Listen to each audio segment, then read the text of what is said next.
চীনের পূর্বাঞ্চলীয় চিয়াংসু প্রদেশে শুরু হয়েছে ধানের বীজ সংগ্রহ ও প্রক্রিয়াজাতকরণের মৌসুম। শরতের ফসল তোলার এই ব্যস্ত সময় জুড়ে চলছে আধুনিক প্রযুক্তির সহায়তায় বীজ সংগ্রহের কাজ। আর বিস্তারিত থাকছে প্রতিবেদনে।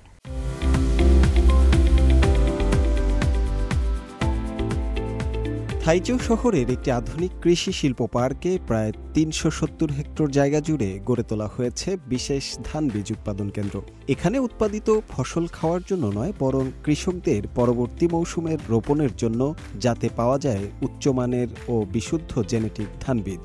ধান বীজ প্রক্রিয়াকরণের সবচেয়ে গুরুত্বপূর্ণ ধাপ হল শুকানো। এটি বীজের গুণমান ধরে রাখে, অতিরিক্ত আর্দ্রতার কারণে ছত্রাকের ঝুঁকি কমায় আর নিশ্চিত করে দীর্ঘদিন অঙ্কুরোদ্গম ক্ষমতা বজায় থাকা।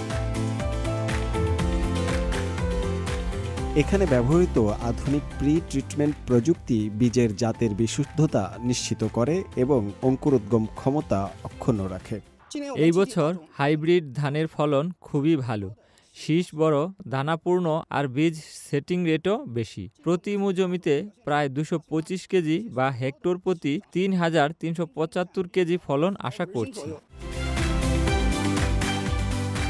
এই বীজ সংগ্রহের মাধ্যমে চিয়াংসুতে শরৎ ফসল মৌসুমের আগাম সূচনা হলো। প্রাদেশিক কৃষি ও গ্রামীণ উন্নয়ন দপ্তরের তথ্য অনুযায়ী এই বছর প্রদেশ জুড়ে প্রায় ৩০ লাখ হেক্টর জমিতে শরতের ফসল ধান, ভুট্টা ও সয়াবিন রোপণ করা হয়েছে। পূর্ণমাত্রায় ফসল তোলার কাজ শুরু হবে অক্টোবরের প্রথম সপ্তাহে।